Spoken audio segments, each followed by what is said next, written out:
changed. The tree line grew or was cut down. Flowers were planted, died, and bloomed once again. The turn was coming up, and she didn't want to miss it. "I thought you said we were almost there." Brandon squinted through the bug-speckled windshield as Hannah veered to the left.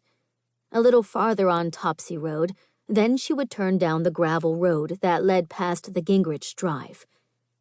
But she would have to watch carefully. After all this time, they had probably paved the lane through the Amish settlement. Hannah eased the car down the lane, not allowing herself time to wonder what her mom would think, her dad, or the bishop.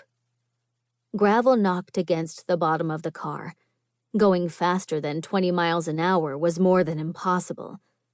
Driving slow gave her the extra minutes she needed to take it all in. It had been such a long time, over 15 years.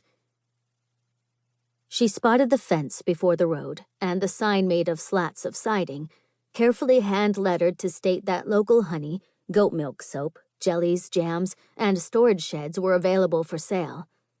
The weathered barbed wire stretched across the land, holding in goats and people alike.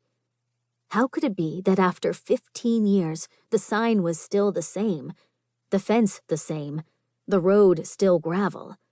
Nothing had changed. And yet everything was different. Or maybe it was just her.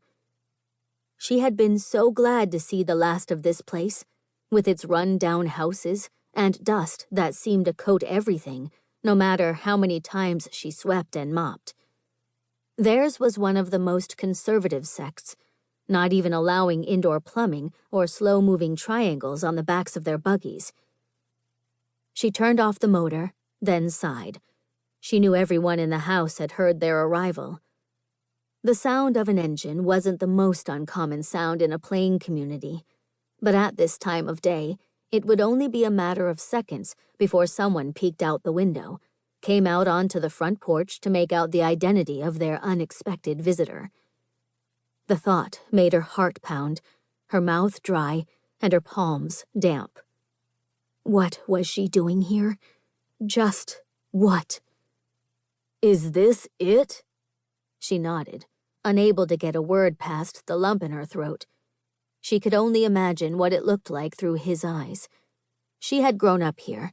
Some of the best times of her life had happened right there on that front porch.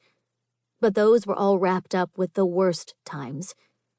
All the times she couldn't understand the rules or the benefits in living such an austere life. All the times she had snuck out to meet Aaron. Aaron. Now there was another memory altogether. "It looks so..." For once, Brandon seemed at a loss for words. "I told you, they are very conservative." "Yeah." He nodded slowly, but didn't take his gaze from the house before him.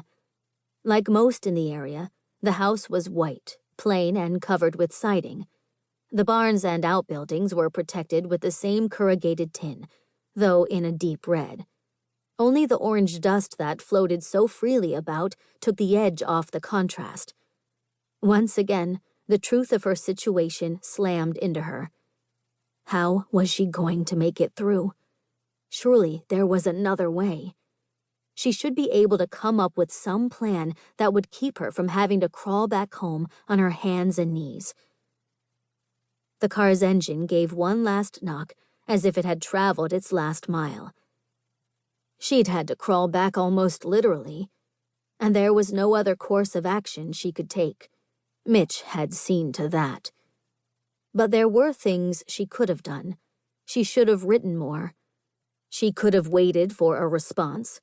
She should have made certain that she and Brandon would be welcome instead of hoping against the odds that love would overcome objection, even after all the years that had passed.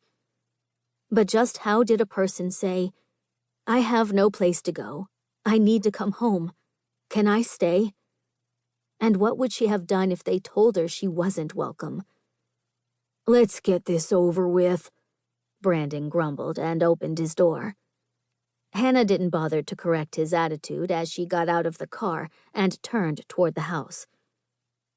A plump, barefoot woman in a plain